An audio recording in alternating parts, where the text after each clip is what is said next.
Sorry for the delay. Okay.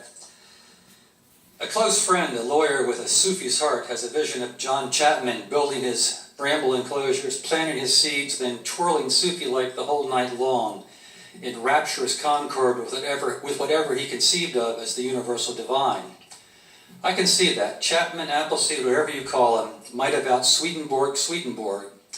God talked to him through every tree, every leaf, every rock, every beast great and small, every atom of creation. How could he not twirl in joy? Johnny's famous loneliness might not have been so lonely after all. As William Dean Howells once wrote, if his belief was true and we are in this world surrounded by spirits, evil or good, which our evil or good behavior invites to be of our company, then this harmless, loving, uncouth, half-crazy man walked daily with the angels of God.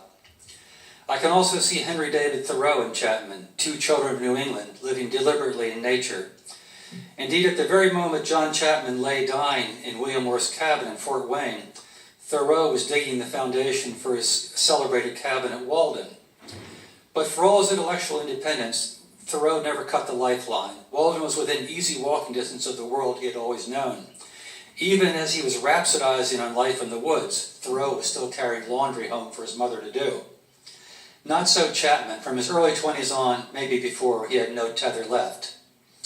In an article for the December 1979 American Heritage magazine, Edward Hoagland suggested that Chapman had left a diary behind. He might today be compared to John James Audubon and George Catlin, the great Indian portraitist. I like that. Certainly his diary would not have been what Thoreau's writings were, an endless critique of their industrial revolution. Chapman lived his critique. The nature he loved and gave himself over to vibrated through his entire being.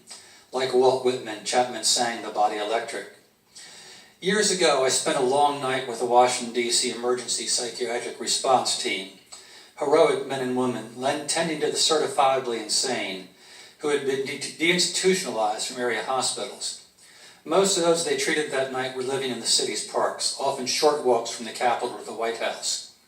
These were women convinced that they were men who had been castrated by demons, men essentially baying at the moon. One man told me that when he walked down the street and saw the stars overhead, he was convinced each star was part of an intergalactic space fleet that was looking at him for direction. If I turn right, they turn right, he told me. If I turn left, they go left. What if I turn the wrong way? We found him paralyzed in the middle of an intersection. The sky was full of stars. I can't help but recall those people when I think of Johnny Appleseed. They were dressed roughly the same, in old bits of cast-off clothing, sometimes with talismanic meaning. They smelled horribly, as John Chapman must have. Voices exploded in their heads. Their brains were on fire. Occasionally their eyes almost glowed as they talked, as his were said to. By our modern definition, John Chapman almost certainly was insane. As the old adage goes, if you talk to God, it's prayer. If God talks to you, it's schizophrenia.